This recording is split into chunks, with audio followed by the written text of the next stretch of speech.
మనం ఎప్పుడు మరణిస్తామంటే చెప్పడం చాలా కష్టం. మనకు నచ్చనప్పుడు మరణించే అవకాశం ఉండదు. నచ్చినంతకాలం బతికే అవకాశం కూడా ఉండదు. కానీ భీష్ముడు అలా కాదు. తాను కోరుకున్న సమయంలో మరణించే అవకాశం భీష్ముడికి మాత్రమే ఉంది.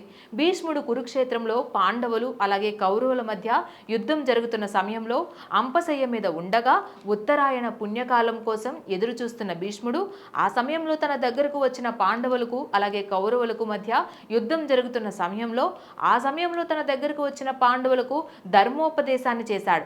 ఉత్తరాయణ పుణ్యకాలంలో ధర్మరాజుకి రాజనీతి గురించి, రాజధర్మం, నడవడిక, ఆహారం వంటి అనేక సూక్ష్మమైన విషయాలను కథల రూపంలో తెలియజేశాడు.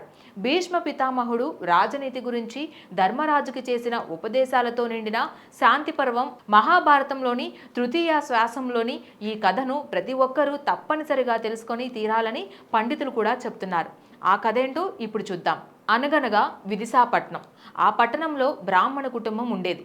వారికి ఓ పిల్లవాడు ఉన్నాడు. ఆ పిల్లవాడిని అల్లారు ముద్దుగా పెంచుకున్నది ఆ కుటుంబం. అయితే అనుకోకుండా కుమారుడు మరణించడంతో ఆ కుటుంబం బోరున విలపిస్తోంది. పిల్లవాడు ఉదయం మరణించడంతో మధ్యాహ్నం వరకు శ్మశానానికి తీసుకువెళ్తారు. శ్మశానానికి తీసుకువెళ్ళినప్పటికీ ఆ బాలుడి ఖననం చేయకుండా విలపిస్తూనే ఉంటారు. ఈలోగా అక్కడికి ఒక గద్ద వస్తోంది. చీకటి పడేలోగా బాలుడి శవాన్ని ఖననం చేయమని చెబుతోంది. చీకటి పడకముందే చేయకుంటే బాలుడి ఆత్మ శాంతించదని హితబోధ చేస్తోంది. కానీ బాలుడి శరీరాన్ని అక్కడ వదిలి వెళ్లేందుకు తల్లిదండ్రులు ఇష్టపడరు. ఈలోగా అక్కడికి నక్క వచ్చి వారిని ఓదార్చుతున్నట్లుగా నటించడమే కాకుండా చీకటి పడిన తరువాతే ఖననం చేయమని, అదృష్టం ఉంటే దేవతలో లేదా యక్షులో కిన్నెరలో ఎవరో ఒకరు వచ్చి బాలుడిని బతికిస్తారని నక్క వినయంగా చెబుతోంది. రాత్రి సమయంలో గద్దలు ఆహారాన్వేషణ చేయవు. అయితే నక్క రాత్రులు మాత్రమే ఆహారాన్ని అన్వేషిస్తుంది. ఈ నేపథ్యంలో నక్క గద్ద రెండూ ఒకరిపై ఒకరు నిందలు వేసుకుంటూ రగడ చేస్తాయి.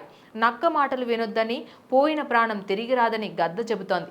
గద్ద మాటలు విన్న బ్రాహ్మణ దంపతులు అక్కడి నుంచి వెళ్ళిపోయేందుకు సిద్ధమవ్వగా నక్క కలగజేసుకొని గద్ద మనసు మహాక్రూరమైందని, దాని మాటలు వినొద్దని చెబుతోంది. అంతేకాదు, పూర్వం రాముడు బ్రాహ్మణుడిని బతికించిన కథ వినలేదా అని నక్క చెబుతోంది. ఏ దేవతో యక్షుడో మీ కుమారుణ్ణి తప్పకుండా బతికిస్తాడని నక్క చెప్పి బ్రాహ్మణ కుటుంబం వెళ్లకుండా అడ్డుకుంటుంది. చీకటి పడుతున్న సమయంలో రుద్రభూమికి మహాశివుడు వస్తాడు. బ్రాహ్మణుడి దీనావస్థను చూసి జాలిపడిన శివుడు ఏమి కావాలో కోరుకోమన్నాడు. దానికి ఆ భార్యాభర్తలు తమ బిడ్డను బతికించమని కోరుకుంటారు. వెంటనే మహాశివుడు ఆ బాలుడికి ప్రాణం పోస్తాడు. అయితే తమ ఆకలి తీర్చుకునేందుకు బ్రాహ్మణ కుటుంబాన్ని మోసం చేయాలని చూసిన నక్కా గద్దలకు ఆకలి లేకుండా జీవించేలా వరం ఇస్తాడు మహాశివుడు. అందరూ తమ అవకాశాలను, అవరాలను దృష్టిలో పెట్టుకొని ఎన్నో మాటలు చెబుతారు. చెప్పిన మాటలన్నీ మన కోసమే అని నమ్మకూడదు. లౌక్యాన్ని ప్రదర్శించాలి. ఎదుటివారి కష్టాన్ని తమకు అనుకూలంగా మార్చుకునేందుకు ప్రయత్నిస్తారు. ఇలాంటి వారి కపటాన్ని గుర్తించి వారికి దూరంగా ఉండేందుకు ప్రయత్నించాలని ఈ కథ చెబుతోంది. Please subscribe to the channel and download the Politicos app from the links in the description.